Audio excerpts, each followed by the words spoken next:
Hi there. If you're a recruitment marketer or a recruitment leader who really wants to make more revenue from their website, this webinar is perfect for you. Now, traditionally, webinars at Barclay Jones have been around 30 minutes, but my time with Alison Dwyer from Volcanic on this webinar turned into a whole hour's worth of basically critical tips. So don't be fazed by the time. There's a lot of content in there. You can clearly break it down, but there are some fantastic hacks and ideas to generate some KPIs to really drive revenue from your website. So enjoy and let us know if you've got any questions. Lovely. Right, let's crack on, everybody, because it's midday. Now, you're here for one purpose and one purpose only, which is to obviously listen to our sultry voices and just to sit with your feet up. No, not in a million years. We're obviously going to get some stuff done. Right, so welcome to our latest webinar for recruiters, recruitment marketers, recruitment leaders. It's Lisa from Barclay Jones here, and we're here to talk about 5 KPIs for recruitment websites to deliver candidates, clients, consultants, and cash. All good stuff.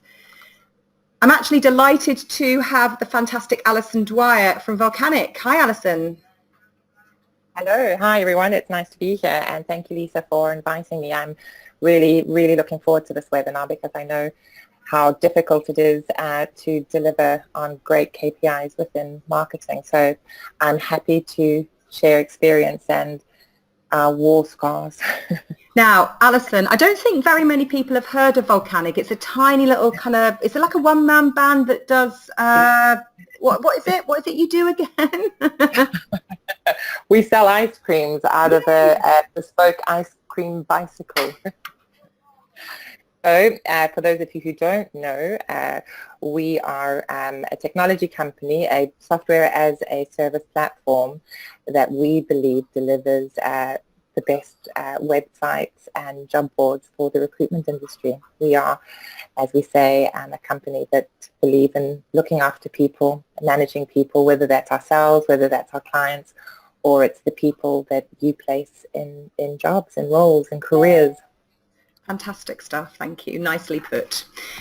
It is very common now for me to go to a client website, and I only work with recruiters, and I scroll down and, oh God, there's Volcanic again. They get everywhere, which I'm sure your leader Neil would love. Get everywhere. Barclay Jones, little teensy business based in Yorkshire. Lots of lovely UK clients, and we deal with 3 areas. We work with recruiters to make them more successful in their training in terms of, let's make them better recruiters through the stuff that they've got that normally stops them from recruiting, like the systems that they have in front of them. Let's talk to recruiters and recruitment leaders about the best kit that they could get for their businesses, the CRM, the websites, the technology. And then finally, I personally mentor what I consider to be the best marketeers in the industry, whether they be global heads of marketing or marketing administrators, and the goal always is to increase leads, community and placements, etc. And obviously you can talk to myself and Alison via LinkedIn and or via our Twitter handles, as you see at the bottom of these screens. And if you have Twitter, get yourselves on Twitter, please. You can tweet us at Barclay Jones, and you can tweet Volcanic at Volcanic UK. Use the hashtag RecruitClever if you know what you're doing. Obviously as well, and I always chuck this when I'm in a room with Alison. I was in a room with Alison 6 months ago, and we were both in the finals for the AppsCo Affiliate Member of the Year, and I won. And I just want to, don't want to make a big deal out of it, Alison. But, and as I said, Lisa, we're still in therapy. I'm glad. That's the ROI for me. Right, so the first thing I want you to do, ladies and gents, and we know that when we come on a Barclay Jones webinar that we're not able to do our internet shopping while we're listening because we're going to give you lots of things to do. But I'd like you to pop into your chat and give me 3 words to describe your current website. Just whatever comes into your head. You think of your recruitment website, what words come into your head? And I'm getting dated, I'm getting busy, I'm getting volcanic. I'm getting could be better. I'm getting basic, not great. I'm getting standard, straightforward. What else am I getting? Let me just widen my screen a little bit. Needs a redo. Oh God, I better maybe have a chat if GDPR allows me to actually pick up the phone and speak to someone about that. God forbid. Quality, brackets volcanic. Good. SEO could be better. SEO could always be better. The shocking stats that I've got around recruitment marketeers and SEO make me want to cry, and are a great business opportunity, obviously. Well presented, needs updates, not well integrated. Right, this is not a good story, is it? This needs a happy ending, so let's move forward. And then the next question I've got, and I'm going to ask the question because as much as we see GDPR as a 4-letter word, haha, I actually want to know whether or not you guys are ready. There's a poll popping up on your screens right now. Do you want to just grab your mouse and answer the questions for me? Everyone's clicking on maybe. I actually have still got the odd person ringing me up because we do GDPR workshops for recruiters. It's not too late, and I'm not suggesting that we can come and see you tomorrow, but we are running workshops into June and July, and I think beyond, because GDPR isn't just for May 25th, just like puppies aren't just for Christmas. Oh, by the way, sales alert, if you feel you need your GDPR program to be more commercial than compliant, and what I mean by that is you want to run your business, put the word GDPR into your chat facility and I'll drop you a line with some resources to have a look at. And when I say resources, not even more resources that are just going to confuse you, but some stuff that's actually going to make a big difference. 83% of you are calling GDPR a 4-letter word. Only 17% have been thinking it's a dream, and I strongly suspect 50% of that 17% have been implementing their GDPR with a bottle of gin, like I have. But anyway, right, thank you very much for that, everybody. That's just some data for me, and as a marketeer, I love content, so that's all good. Moving forward, so I'm going to hand over to Alison just to explain what the order of service is today. Great. Well, as I said to Lisa earlier, we are really going to tackle this from a very pragmatic point of view, from how we do things at Volcanic and how Lisa and her team do things at Barclay Jones. Not to say that this is the be-all and end-all, because it's a very, very fast-moving industry. Marketing changes with the blink of an eye, but I'll take you through what we have laid down as gospel at Volcanic, how we move the business in a marketing sense towards our goals, about your website, because it is probably the most important piece of real estate that you have, your priorities when it comes to having a recruitment website, how to use it better, how to get the best out of it, the 5 KPIs that it has to deliver, and your action plan. So as I said, we're trying to make this as pragmatic as possible. So not everything that we do is a winning formula, but we have had success, and we've done it with a very small team. So I hope that the takeaways you'll get from this is something that you can start applying, a formula that you can follow. Awesome, thank you, Alison. That's fantastic. And keep your questions coming in. If we can't answer them on the session today because there's just too many great ones, then we'll come back to you separately, but just keep them coming in. Alison, talk to me about your 5 indisputable facts that you believe. Okay, so some of you, because you've answered already, have Volcanic websites, and I'm sure quite a few of you have been in contact with Volcanic in the past, or have been exposed to people like Neil and Rob and the team. And you'll know how crazy we are as a business in a sense. But the one thing that we all agree on and we demand is that marketing is a science, and we are expected as a marketing team to drive significant revenue for the business. At the moment, we stand at about 40%, which, you know, we will still grow. We're not going to, you know, stop at that. So, yeah, you know, marketing is very fairly treated within Volcanic, and yeah, and we've had to build to that. You know, this didn't happen overnight. We had to produce the, you know, the ROI that let the senior management team believe that we could do this. Your website is the beginning, middle, and end of everything that you do. It's not just what you're delivering in terms of your marketing and your brand awareness, but it's where your landing pages to convert needs to take place. It's your candidate, it's your consultant attraction tool. It is the powerhouse behind your employer brand. You know, there's you know, it shocks me when people still say that they're not happy with their website, that they don't think that it's delivering, because I really think that, you know, to be able to be successful in this space, you have to have a great website. Okay, website traffic and converting to leads. Okay, Lisa and I, again, we argue a lot about this, and we debate it a lot. You do need to grow your website traffic, but please make sure that when you're looking at your traffic, that you're talking about qualified traffic, that you're driving people who have been pre-qualified by your content. It's really important that you know who you're writing for, because like us, you'll have a small team, you might be one person. It's a lot of copy that you have to produce. So to make sure that you're aiming it at the right person, so that when they do land on your website, you've pretty much got them there because they're ready to buy. And I hate to say it, as challenging as it is, SEO is still our top priority.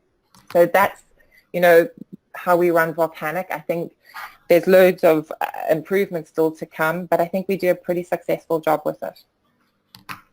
Fantastic. Thanks, Alison. So what we want you to basically be thinking about throughout this webinar is the stuff that she's just mentioned. We're going to be threading into the KPIs piece, because traffic in itself is not a KPI. It's got to relate to a wider goal.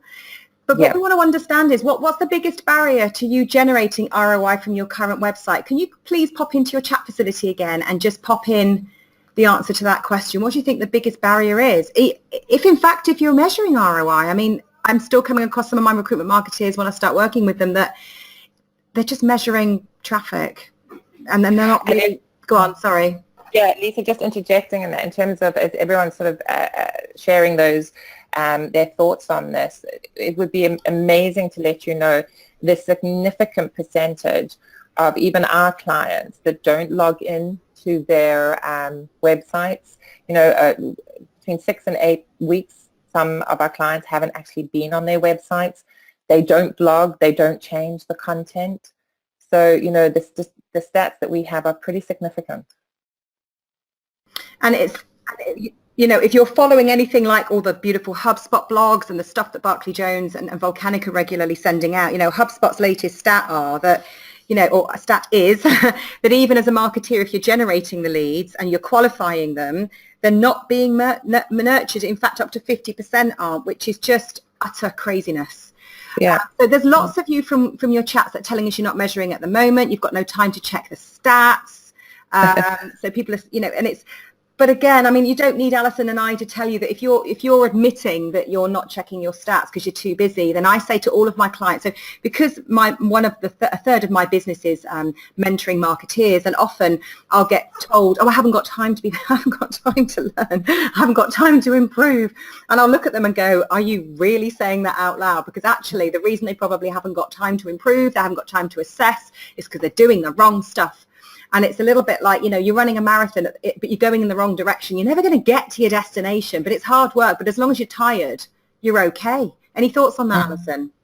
I agree, because, speaking, as a marketeer within the same industry, I'm faced, and my team is faced with the same challenges. We get dragged everywhere to do incidentals, and it's really, we have a rule that's written on our wall, and it's relentless focus, and you have to live and die by your stats, because the irony is, if you don't have the stats, if you don't have the data at your fingertips, you won't be able to expand your marketing team. I mean, I come from an ex-agency background, and trust me, when people are making cuts, they're making cuts based on where it's easy in the P&L. Yeah. So marketing and PR tends to be the first thing off the box. But when you'll be able to sit down and at a boardroom level and say that 40% of the business revenue is being driven by marketing, this is what your qualified lead generation is. This is what you're able to discuss in a commercial environment. You're not going anywhere, and you will grow your department. You will be able to have the resources to give you more headspace. And I'm going to be honest, you do have to put in your own time on this. One of the things that we do very well at Volcanic is copy with pride. If we know that there's a formula out there, if there's a book that's been written about it, if there's a presentation that we can get our hands on, we absorb it like sponge. That's how we drive. That's how we drive forward. So whether or not we're following a technology, software as a service growth plan like triple, double, or whether or not there is a new way of bringing automation into marketing, we suck it up, and we're happy to share that. Absolutely. And it's all about, I mean, I regularly get emails from Marketo about fearless marketeers and, you know, whether we like it or not as marketeers, we're often not generating raw money. We're often seen as spenders of money. So what we need to do is be harder with ourselves and harder with our time. Now, we have this concept in Barclay Jones called the marketing engine, and we want to make marketing really, really simple, because often when you come on these webinars, it can seem very complicated and difficult to assess, difficult to prove. So before we go into ROI and KPI more depth, just have a look at this graphic, everyone. There's only 4 bits to it. It's really simple. You've got the content, which is the fuel that drives your engine.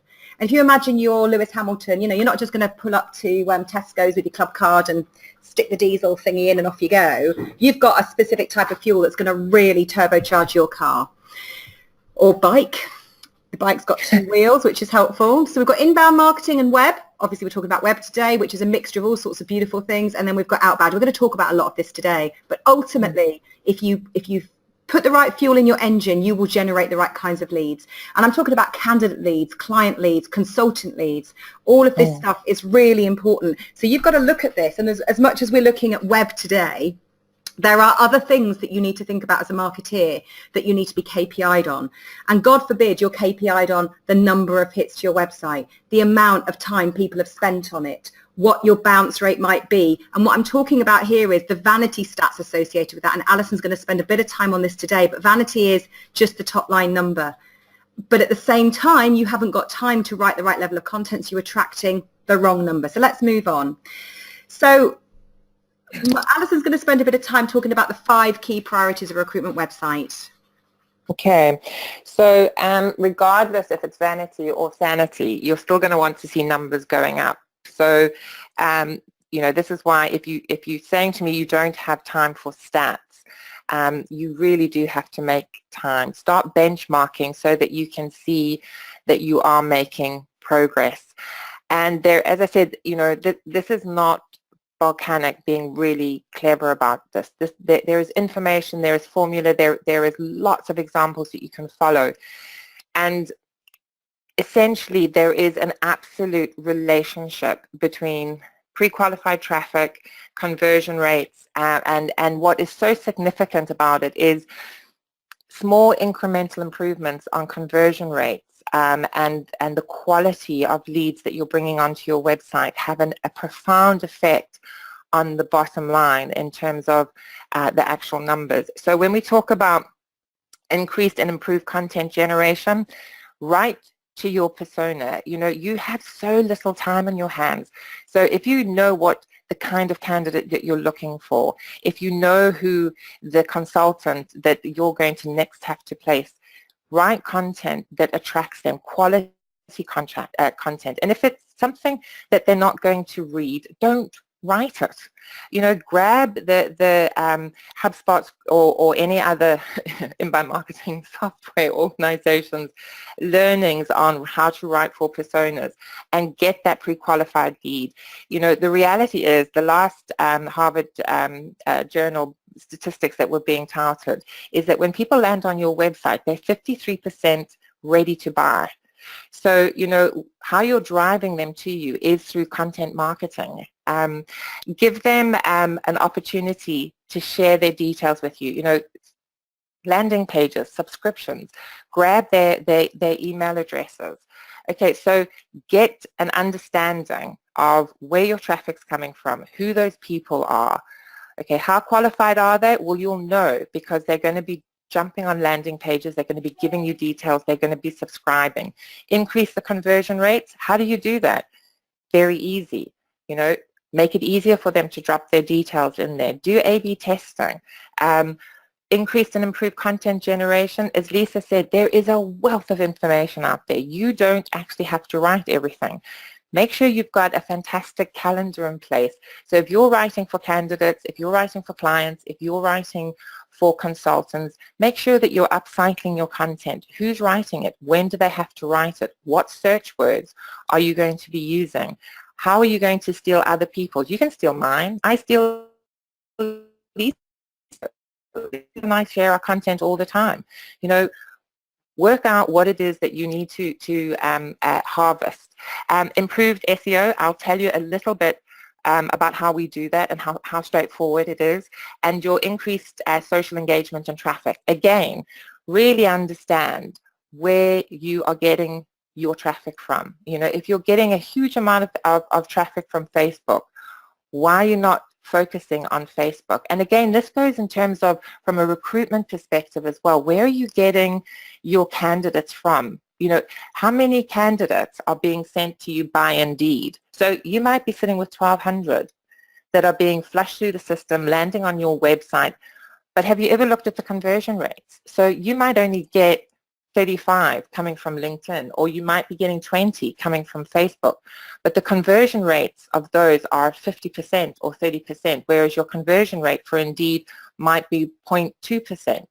So it gives you the marketing insights to be able to focus on where your activity, where your resources need to be pushed. So, you know, again, I think the only thing that I really want to add here is that when we talk about traffic, we're talking about gold dust. We're just not talking about numbers. Absolutely. And what we need to do now is obviously focus on some specific things that people can do.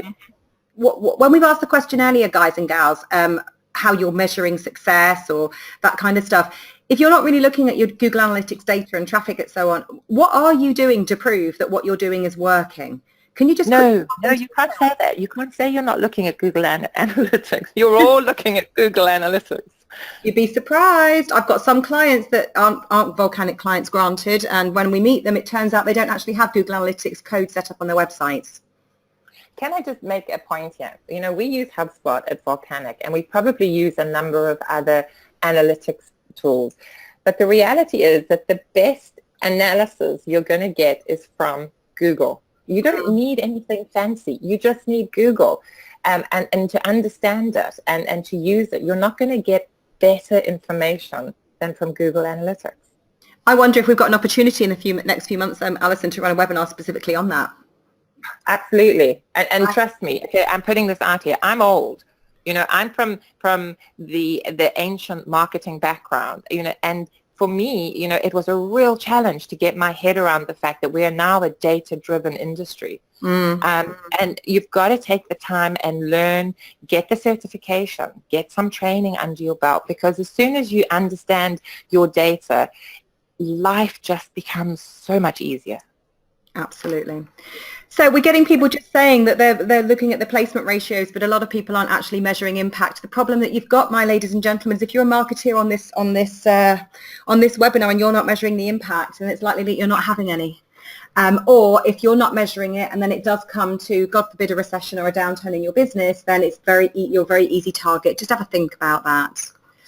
Now, talking of targets, salespeople have targets. Look around your rooms right now, wherever you're sat within your recruitment businesses, and you'll notice that people have whiteboards, and those whiteboards have numbers, and people really love strutting up to them with their lovely whiteboard pens and putting numbers on there. But obviously, as marketeers, you may have what I call insane KPIs, you know, growing the community. Oh, one of my jobs this year is to launch a website. No, that's not. That's just, you know, that's like breathing. That kind of is your job. It's not beyond that. Email campaigns. So how many emails can we send? God forbid, how many people are we spamming? Documents to brand. And Alison's got a real, she loves cutting and pasting. If someone comes to her and her team and says, I've got stuff you can cut and paste, she goes, oh, I'm so glad, because I was in the middle of generating some leads and I was getting really bored. So and obviously we get told that's what we do. It's worse. So give it to marketing. They're brilliant at cutting and pasting. Exactly. And obviously pictures to colour in. Totally insane. And I think as well, if you're a recruiter and you were simply targeted on how many candidates you put on the system that weren't relevant, or how many times you've surfed a website in a day, that doesn't make money. So, you know, we've got to get harder as marketeers, and recruitment leaders, if you're listening, and marketing, people who manage marketeers, if you're listening, you've got to expect more from your marketeers. And trust me, if your marketeers aren't capable of delivering what you're expecting and your expectations are sound, there's a problem. Anyway, moving on. Because we love stats, but we often don't have the tools that we need to be successful. Or maybe we do have them, but we don't have the time. That's what you're telling us. A lot of you don't know how to measure ROI, and a lot of you are frustrated ultimately and blame the organization that you're there to support because they don't get what you do. But often it's just There's a lack of connectivity between sales and marketing. You're speaking French. It's like I wrote a blog a few years back of, I think it was marketeers are from Venus and recruiters are from Mars. Haha. Anyway, move on. So let's get on with the KPIs. We've given enough background and you've got a load of tips already. So this is not necessarily the money shot. It's happening throughout this webinar. So there's 5 KPIs that we feel that every website needs to deliver. And the first one is content. Now, never let it be said that I would target you with the number of blogs you create. Never let it be said I would even target you with the number of people reading those blogs or the amount of people sharing those blogs, because I'm genuinely not interested. If you could create one awesome piece of content a month, and I know Alison is going to have a slant on this, so just bear with me, but then stretch the hell out of it across all of your channels. And stretching doesn't mean just reposting, tweet, tweet, tweet, tweet, tweet. It's around taking that concept. Salary survey is a great idea. Great idea. Sharing it once, crap idea. Great idea.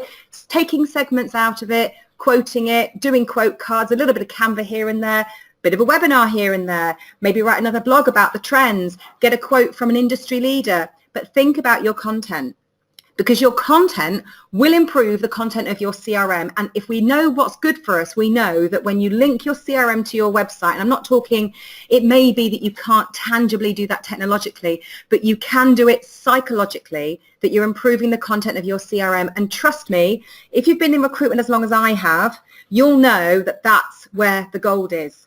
Driving great content from your website into your CRM, sourcing speedily from your CRM and selling that content to your clients, that's where the money is. You've got to obviously improve the content of your content. So what we're saying here is the usual crap about launching a website and then getting on with your day job. No, you've got to keep that content refreshed, because Google takes it very personally when you don't refresh your content. Improving the content of your email marketing list. God help us, but GDPR has given us a right kick up the butt, and for all the wrong reasons. If we'd have been using our CRMs more effectively, if we'd have been getting people to subscribe a long time ago, if we'd have been creating content that generates legitimate interest, and we all know what we mean by that, our email marketing lists would have been gorgeous and GDPR would have just been something to blink at. It's like, yeah, whatever, I've got it. And ultimately, your job as marketeers is to create an easy inbound sales culture. And what we mean by this is, bless your hearts, but you've been completely suckered in by me and Alison, because you're listening to this webinar right now. That is inbound sales. Because hits and numbers are so yesterday. Subscribers and leads are where we need to be. But granted, there is enough content out there. And one of the things that Alison said earlier on in the webinar is, what can we repurpose? What can we find? Now, I will never excuse a marketeer for never writing a blog.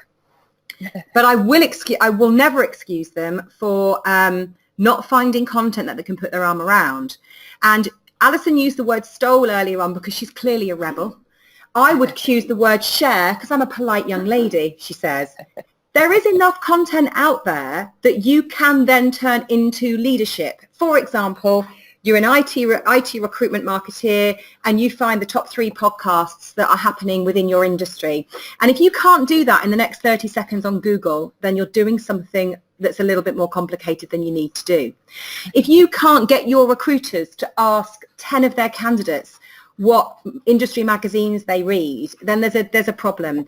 If you can't just be aware of your niche and write about it regularly from a here's a link, here's a link, here's a link, here's a link, and by the way, this is what we think of those links. That for me is a good enough start. Do you have a view on that, Alison? Yeah, it is difficult. It is, and it goes back to your point, Lisa, in terms of, grabbing really great content and repurposing your own content. But it's also, it's not just you who has to do it. I think what shocks me incredibly is that there is so much expertise within each and every person's business, and people have real ability to add to your content. Your consultants are at the coalface all the time. One of the things that they could be doing is just basically taking a note of all the objections that they are handling. Those objections then become incredible content for you, because you can put together a number of blog posts that actually address what people are feeling, that pain that they're feeling, because people search online based on solutions. They're looking for solutions. When I hit Google, I don't know what it is that I'm looking for. So I ask Google to serve it up to me. What do I do if I have a rash on my foot? Or what is this rash? I'm not looking for sunstroke. So, you've got content in your business all the time. What your role is to make sure that you are pushing people to share that content and understanding their barriers to serving it to you, okay? Because there's a lot of people who don't like writing, so get them to record it for you. They're going home, tell them to get on their iPhone, give their thoughts, their feelings of the day, what they're dealing with. I mean, our sales guys get in contact with us all the time, asking us to write content about Google Jobs, asking us to talk about one-click and the effect it's going to have on GDPR. Why we have to write a blog. Right now, we are about to write a blog about what happens if you don't want to keep your website on Volcanic's platform. These are objections that they are getting in the marketplace. So you've got content everywhere. The problem is, my barrier to that is I wasn't necessarily that structured. Now I'm super structured, and I can hone in on that gold. And we'll talk about the buyer's journey in a second in one of our other KPIs, but there is enough content out there that you can stream into your own world. It's really, really simple. And if you're, as marketeers, not spending 5 minutes every morning looking at your news feed, and I'm not talking about BBC, because I'm not convinced there's enough on there to sustain an accountancy recruiter or a PR recruiter, but looking at what we call feeder blogs. And if you want some ideas on what we call feeders, just put the word feeder into your chat, because I've got something I can send you on that's going to give you a 5-minute job a day, but it's going to revolutionize how you do stuff. Lots of people doing that. That's good. Right. So we just have a relevant content shortage. This is the stuff that Alison's very nicely put. It's handling objections. It's the buyer's journey. It's your salespeople are trying to convert with their mouths, and granted, the phone is a very powerful thing, but what's more powerful is what comes out of your gob when you're speaking. And I dread to suggest that often people in sales don't have the information they need to sell. They probably don't have the experience they need to sell. And if you're a marketer and you've often sat inside a recruitment business and listened to what's being said, you might be cringing, thinking, oh my God, I need to do something about this. And I always say to marketers, sit in sales, be sales, understand how they work, and fix their problems. And don't fix them with staples and photocopying and printing. Fix it with stuff that's going to generate more business. Agreed.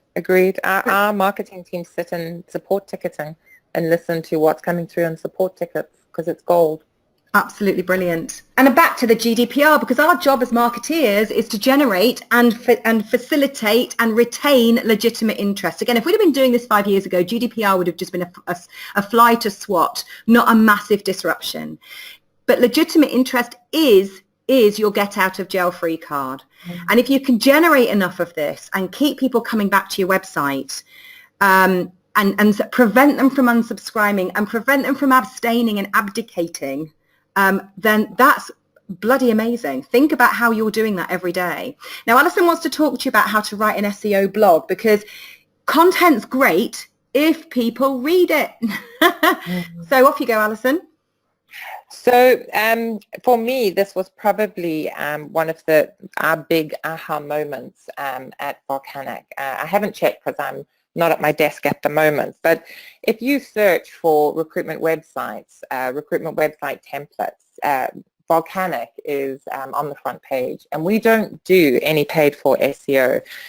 This is driven purely from a very small team of 2 people. And it's a really great formula, and it really will help you in terms of that elusive SEO, and it will also give you some headlines that you can use to write blogs. So I think number one that you need to do, and we find this so often, is get the right keywords. I can't tell you how many people that I've worked with in the past who really champion their keywords, and the keyword would be something like best IT recruitment agency. Trust me when I tell you that there are no candidates out there looking for the best IT recruitment agency. They're looking for the best IT jobs. So really take time to understand what your keywords are, understand what the relevant long tail keywords are, because you're not going to battle the big guys huge amounts of money on this. So, take the time to get niche and also know what your competitors are doing so that you know what kind of a land grab you're going after. And again, it provides you with a really great benchmarking opportunity. Then it's really, really simple. Search the related keywords. So if you look at, from a Volcanic's perspective, we would put in to Google, make Google do the heavy lifting for you, recruitment websites. And right at the very bottom of the page, you will see the most searched terms after recruitment websites. So you get a listing at the bottom. There's probably about 5 to 10 phrases, and then you write blogs with those headlines. So if it says recruitment website and at the bottom it says recruitment website temple, top recruitment websites, write blogs exactly with that headline. And in the content piece, make it relevant. It can be short and sweet. Load it up onto your blog, post date it. Okay, so you're not writing this for human eyes, you're writing it for Google. So put it a week past, 2 weeks past, Google will index it and it'll serve it up. And you keep digging deeper and deeper and you write those blogs accordingly. And it's a formula that works incredibly well. I think I've got a slide showing the next one, Lisa. Well, I'm going to interrupt for 10 seconds. I'm going to ask people to confess. Does anybody actually know how to devise their keyword strategy? And I'm not going to publish this data, but just give me a keywords yes or a keywords no, or a KW yes and a KW no. Because I have a sneaking suspicion, and this is based on, it's not just a suspicion, I work with lots of marketeers that haven't done this, and they work with some fairly significant recruitment businesses that haven't got a keyword strategy because they actually don't know how. Okay. Well, it's critical. Everyone's saying no. Okay, Rhiannon, can you put on our content plan, please, that we need to write a quick blog about this? Because we've got some, and I know, Alison, you've got some great tips as well. So what you and I will do outside of this is do a joint blog on this, because we need to fix this problem. Happy to help, and there's a lot of tools. I'll actually, if anyone's interested, again, you can send me an email, and I'll bob over our. We've got an ebook on SEO. Brilliant. So, okay, it's not magic. Okay, trust me, this is heavy lifting, but this is a significant success for you. This is if you understand what your keywords are, where you are with those keywords at the moment. If you're page 2, if you're page 3, if you're page 1 at the bottom, you're trying to move up, capture that as your benchmark, work on your SEO blogs, and then as you improve, you can bring that to your managers just to demonstrate where you are gaining a bit of traction. So on this slide, I'm sorry, it looks very messy, but it is what it is. It's not rocket science. It's just great housekeeping. So on the left, you'll see where it says recruitment website design. If you Google recruitment website design, it's going to serve you up a whole bunch of new searches at the bottom of the page. One of those would have been recruitment agency website design. Another one is build a recruitment website free. If you then dig deeper and actually Google recruitment agency website design, it will serve you up the next most Googled phrases or keywords. So the next lot were recruitment website design template, build a recruitment website free, recruitment website builder, best recruitment website design, set up recruitment websites, and so it goes on. You need to write blogs for every single one of them with exactly the same headline.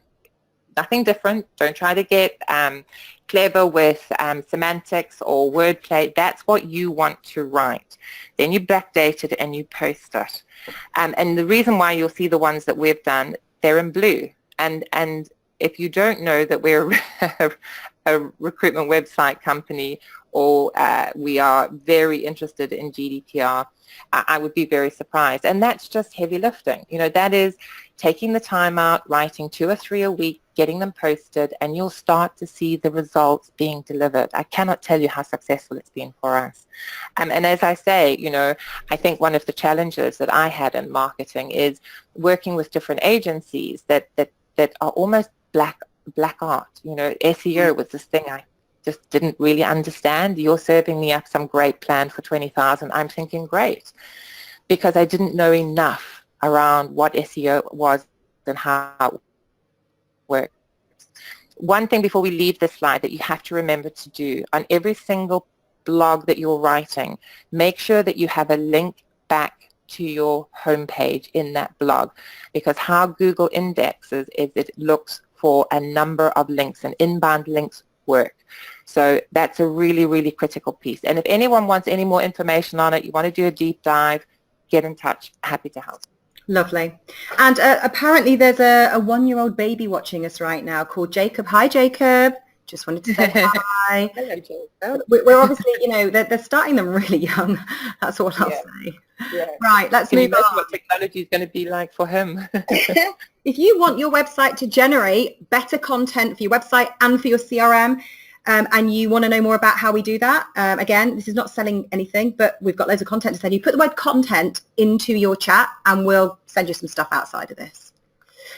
Right, now, God forbid we actually generate some flipping candidates for our salespeople. God forbid they're the ones that actually should be applying for those jobs. Off you go, Alison. So candidates, yeah, again, I don't relish in sharing the statistic with you, but probably about 25 to 30% of recruitment agencies that we work with, either directly or indirectly, do not blog. And they really don't have any kind of serious candidate outreach. They don't use great technology to grab hold of candidates. And I think the thing that shocks me the most is they actually let their consultants write the job ads and the job specs. And yeah, it's just impossible for you to do anything significant if that's the case. Candidates are you and I. I think, you know, they have the same challenges that you and I have. If I'm working with an agency that I'm trying to get a job with, there's certain things that I'm looking for in terms of support, and content is one of those. You know, really successful recruiters who really get that candidate journey. We have one in particular that is an IT company in London. They're not very big, but they are probably the most successful in terms of a very, very difficult sector. IT technology, it's a very, very challenging sector in terms of candidates.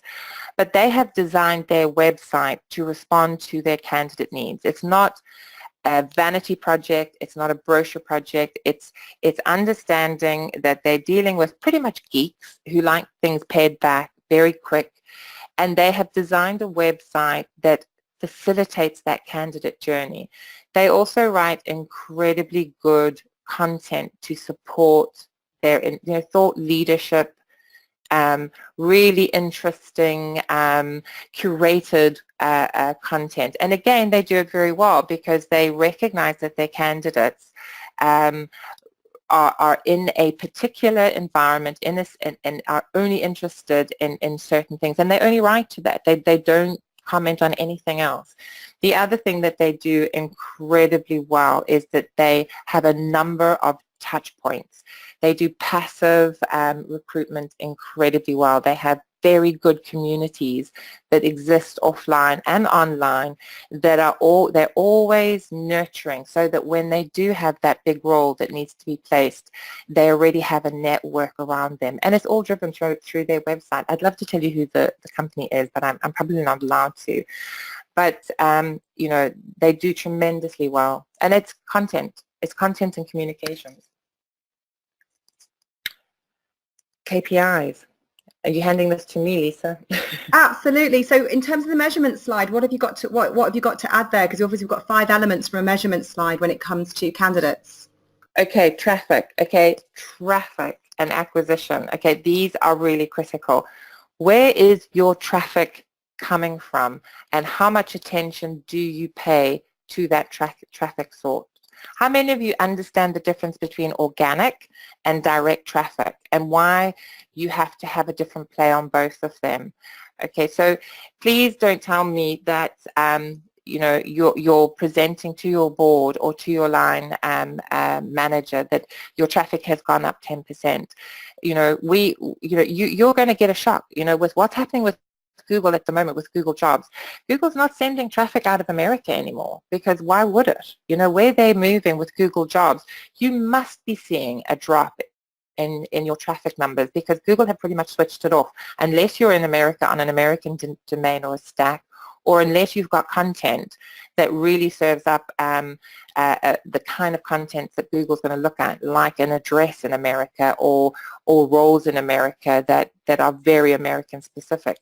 So, you know, don't get in a flurry about the number of people who are coming. Make sure that you understand where they're coming from and how you can get more of them. The ones that convert at the higher rate, that's where you need to be getting increased traffic from. And that's, again, with the acquisition. I mean, we get an incredible amount of traffic from our social outputs. And that's exactly what we want, because if they are coming from social media, it's because they've read something that they're really, really interested in. And again, that's why you have to have an overview of your social and how you're putting some heavy lifting. I cannot tell you how many people don't use Facebook enough, and I'm putting my hand up here to say we are exactly the same, and are re-looking at what we need to do with Facebook. Remarketing. Don't know how many of you have ever been on the Volcanic website to have this orange blob that then follows you on every other website you go to. You know, we have people asking us if we advertise in the Daily Mail. We've had the orange logo pop up on very inappropriate websites that have been shared with us. And that's the remarketing element. And trust me, we have done it really cleverly. We don't pay a click-through rate. Okay, so we're not interested in people clicking through. Our remarketing is very much about awareness and the branding. And it costs us about £75 per month. And that orange blob follows you everywhere. And then conversions. Okay, my job lives and dies by the number of conversions that we have on our website. How many people are converting from traffic to a lead, who are then converting to a marketing qualified lead, then to a sales qualified lead that I can hand over to our sales guys and say, this is a goer. You know, you've got to be able to understand the difference of what they are, the conversion rates, and how to improve those conversion rates. That's it. That easy. Now, in terms of remarketing and advocates, just a quick takeaway for you all is I have this theory that, and this is not doing down anyone's website at all, but if all you're doing is posting your own content to your own website, then all you're doing is looking in the mirror going, I love you, I think you're beautiful. Whereas actually what you really want people to do is for them to, you want the mirror to go back, yeah, rubbish, let's go and ask the public what they think. So very simple tactic for all of you out there, and you know, as much as Alison works for a monstrously large marketing company and I work for a teensy wincy company, it's so not true.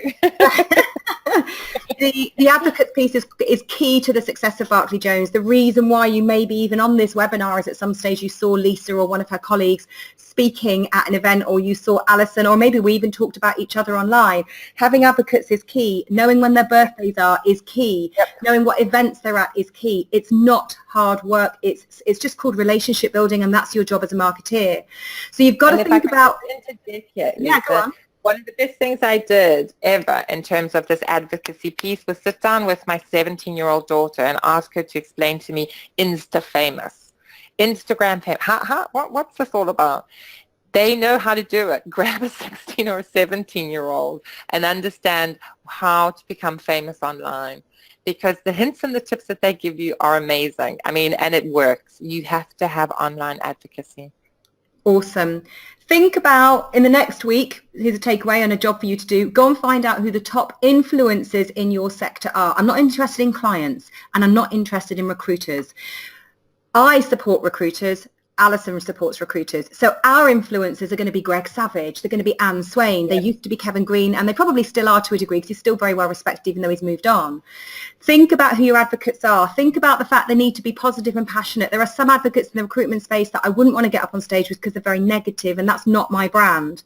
So think about your advocate list and think about what you need to do with them. Now, if you want to know more about how to get advocates working well for you the way that Barclay Jones and Volcanic do, just put the word advocate in and we'll send you some information on that.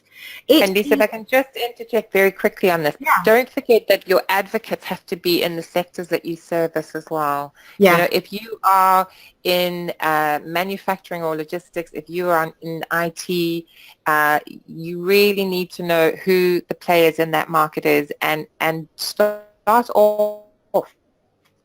Absolutely. Identifying the top influencers and start engaging with them. Absolutely. And then don't stop with the engagement just by tweeting. Absolutely think about, think about putting a web advocate in your box and we'll send you some ideas on that. But don't treat your website as the only destination of great content. You are kidding yourselves if anyone's waking up in the morning thinking that you rock. They rock. The person waking up rocks. Where do they go? Nice and simple. If you want to do any more about generating more candidates from your website, pop the word candidate into your chat box and let's move on. So now we're looking at KPI 3, which is clearly clients. Now, a big thing close to my heart, because often when we're working with clients and we're project managing their websites, sometimes with Volcanic, which is brilliant, we will be told that there's no need to put any client content on the website because clients don't come to their website, so what's the point? And I also say, well, you've just answered your own question as to why they don't come. So let's talk about this. Let's talk about the fact that if you want to remain the colouring in department and get fired in the next recession or not be promoted to board level or not get the right level of bonus, if you want your marketeers, if you're a manager of marketeers, to not deliver a return on investment, then just give them lots of stuff to colour in. We've written lots of blogs about this. They can be found on our website. If you want quick access to them, put the word CID, colouring in department, into your chat and we'll send those along. You're not going to be bombarded, by the way. We'll just send you one email with everything in. Please don't think this is one big GDPR loophole. So if you want to remain colouring in, then you shouldn't even really be on this webinar, to be fair, but let's move on. I want you to think about what you actually have on your website for clients. And if all you've got is a list of services with no calls to action, no links that drive them anywhere, no testimonials, and God forbid that's all you've got, you need to move beyond that, but no ideas around what a client can actually achieve from your business, what problems you have solved for that business, then you've got to really think about it. Think about their journey when they come to your website. If the only thing they can do is click on the word clients and there's just a list of the things that you deliver, again, that's not good enough. Are you telling stories about the problems that you have solved? And I speak to every recruitment consultant about this. You don't send alarm engineers on site. That's not your job. You allow buildings to open to make money, and the alarm engineer happens to be the person that fixes that problem. Dig deeper. You don't just send support teachers on site. You help your clients educate the next level of population. And I don't want to sound fluffy, but that's what you do as recruiters and as marketeers. You really need to talk about the journey you're taking people on and stop just talking about placements, candidates and fees, because it's just a race to the bottom. Think about how you're measuring their attendance. Now, Alison, do you have anything to add here? Because I'm often talking to clients about lead feeder. Lead forensics for me is a big bit of kit. I don't disparage it, but it is often a bit too expensive for some of my clients. But what would you advise they do to measure the attendance of an ideal client on someone's website? For me, the best thing that you can do is just set up simple landing pages. You want them to put their hand up, and you want them to do it in such a way that you can continue to nurture them. So, there's a lot of little plugins and software that you can get. We've got our own digital download area. It's not, I can send you a couple of ideas. There's a really great little local company that is a startup that is pretty much a miniature version of HubSpot that I think is a starter of about £199 per month. And I just don't know how you wouldn't use them, because if you've got somebody, it's exactly what you're saying. I mean, we talk to employers all the time, and their challenges are very similar to sort of the flip side of a candidate challenge. And if you're giving them information, if you're serving them up really valuable content, and you have some kind of an automation where you can carry on serving them up more and more information, then that's measuring your attendance in abundance, and it's also putting them in a network environment where you can keep tabs on them, and you can keep serving them up what they want. Again, I think and I hate to say this, and I'm only saying it from my own experience, walking away from a lot of data is very difficult. Yeah. Moving from having all these lovely names in a database that you can fall back on is the most difficult thing in the whole world. Having 10 names on a database is, as a marketer, it freaks me out ever so much. But if I know that those 10 people are on a really great relationship, context, nurturing path with me, it's just a million times more valuable. So, the challenges I know from a technological perspective, getting permissions around, getting these plugins and additional money. But just find out a way of getting great downloads to those people and keeping up to speed with them. And again, we have nothing to do with these external companies.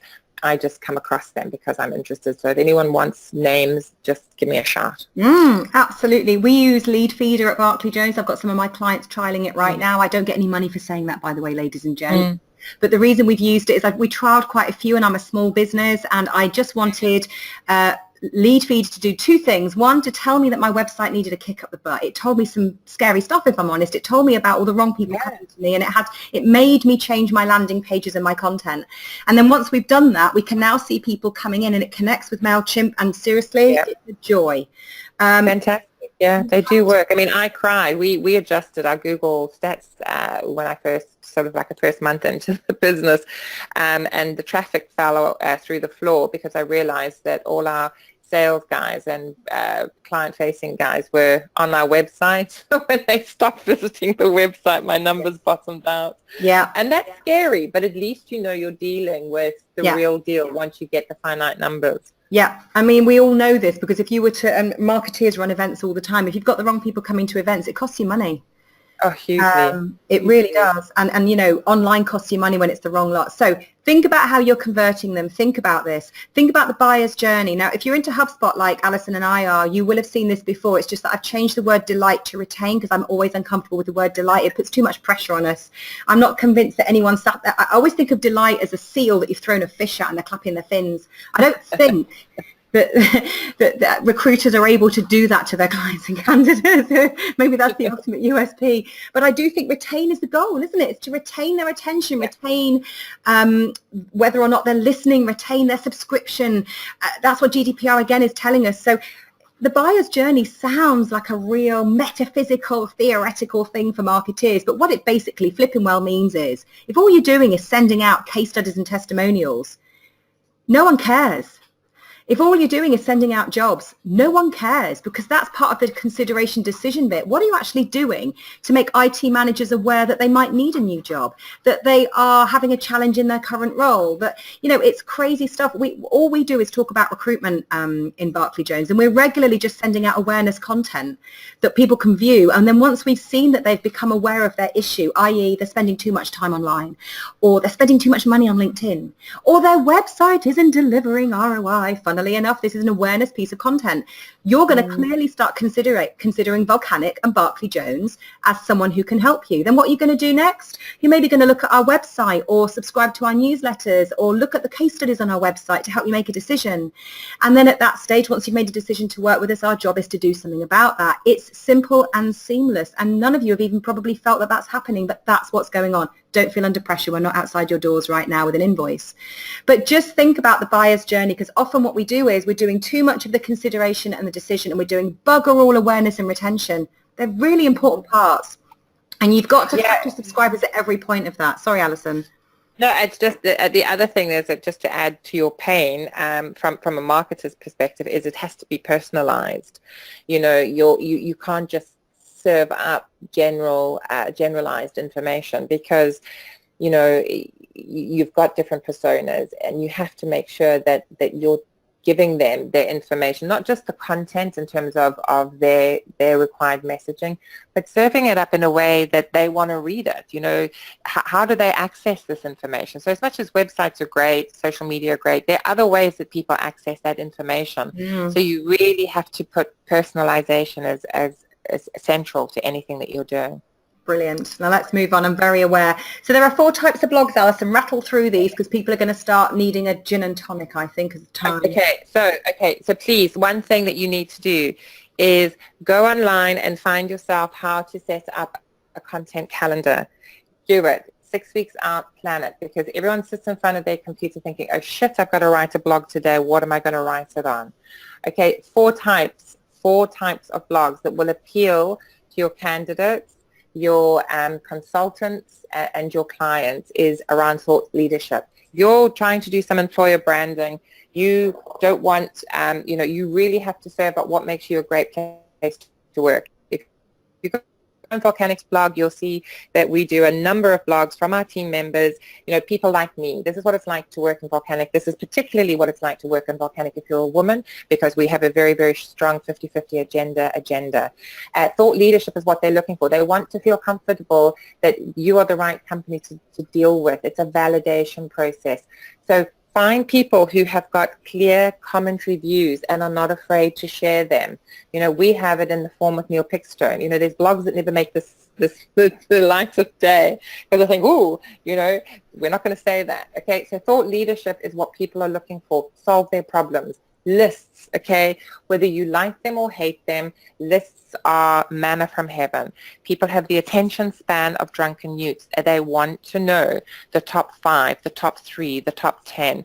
Weirdly, if you make it an odd number, it seems to work. Don't ask me why. And again, if you're short on time, you're going to be looking for the flip side of the coin. So from a candidate and a client's perspective, they're dealing with the same problem, but only from the reverse angle. So you can write one piece of content, change it subtly, and suddenly you've got for candidate and client, but they love lists. How to? Everybody Googles how to. Okay, people are always looking, and don't make them just written word. Get your camera out, get your iPhone, stick it in front of a consultant and ask them, if you were a candidate, how would you do this? Okay, they're great blogs. If you're out on the streets, at a function, grab your iPhone and ask people, okay, you're an expert, how would you do this? Great content. People love video. Video is going to be rocking your world in the future. And then Google blogs, write for Google, exactly what we said in SEO. So if you can only do 4 blogs every month, do 1 of each and just personalize it slightly. I mean, not to scare you to death, but we probably at Volcanic write between 12 to 20 blogs a month. We can cope with that. There's only 2 of us doing it. So, Now, Barclay Jones actually runs content workshops to help marketers and recruiters understand how to do all of this super quick. So if you want any information on content workshops, just put content workshop into your chat and we will move on. Right. Ultimately, generating leads is absolutely critical. You've got to think about the lifetime value of that lead as well. So marketers and recruitment leaders, figure out if a client was generated today and you think on average they're going to be worth 10 grand over 3 years, that's the lifetime value of the lead, not 3 grand in the first year, if that makes sense. Yep. So and you really, own it.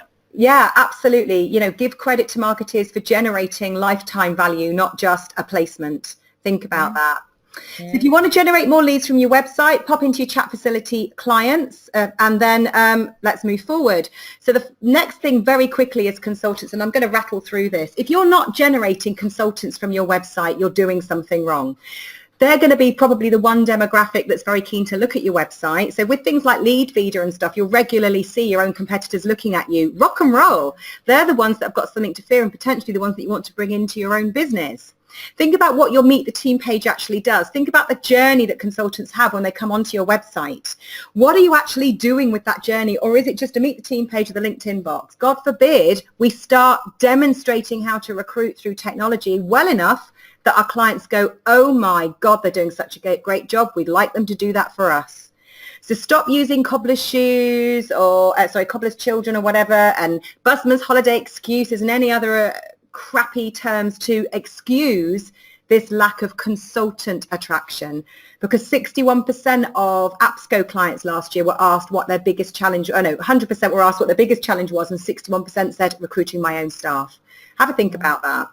And if you want to be better at your own internal recruitment, put the word internal into your chat box. Now, finally, the money shot, literally. Alison, let's talk about cash.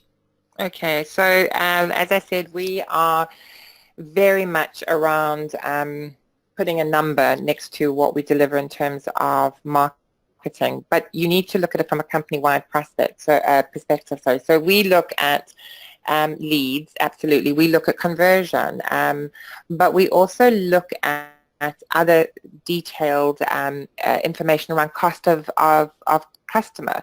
You know, you're developing a lead that pretty much can cost anything between zero, if it's coming through the website randomly, right the way through to 200, 300, 400 pounds. So, you know, if you're able to push down the cost of customer, as Lisa says, and the lifetime value of that customer, these are cash coming into your business, you know. And also times, you know, it's people are paid a lot of money to deliver big numbers. I can't afford to give our sales guys a nebulous lead. We have to have a service level agreement to say that the leads that we're handing over to them are sales assessed leads. So that means that they're not spending a whole lot of their own time trying to do more information gathering or, you know, understanding that buyer journey. And that is a big time saver. So be creative in terms of what the business requirements are and how, from a lead generation perspective or from a website perspective, you can deliver an increase or a decrease on those numbers. Awesome. Yeah, and again, you're talking about the false positives. You know, who cares how many people come to your website? Half of them are possibly Russian bots or students looking for information to write a thesis on. Really understand that small incremental improvements. And, you know, that's how the British cycling team did so well, because if you can put 1% improvements on the critical numbers on a monthly basis, you'll be a phenomenal success. Awesome. Think about inbound salespeople. Ultimately, it's around what can you do to drive the buyer straight to the front door. And this 53% is a crazily high stat. If 53% of the right people are coming to your website are ready to buy, and you're going, oh, la, la, la, la, la, la, la, and your salespeople are going, I need to do some cold calling, then the whole world has gone utterly insane.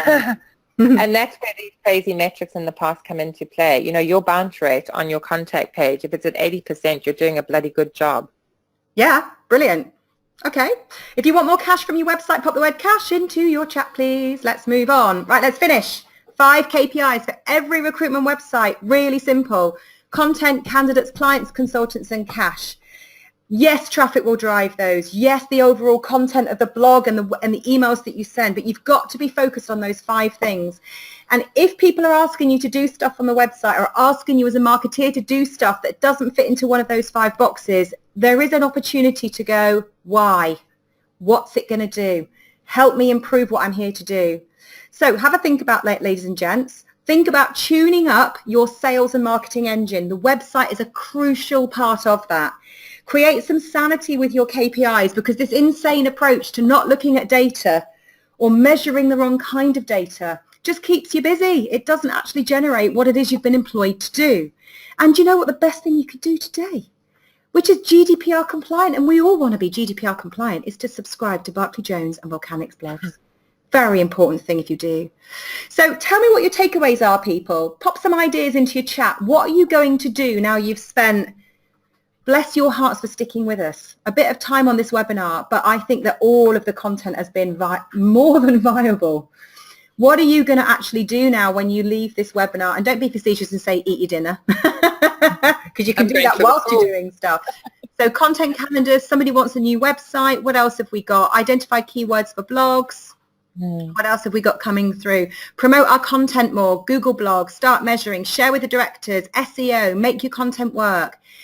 It's just simple stuff. And do you need to do all 5 today? I think there's an argument to say choose one and then do another one in a couple of weeks' time.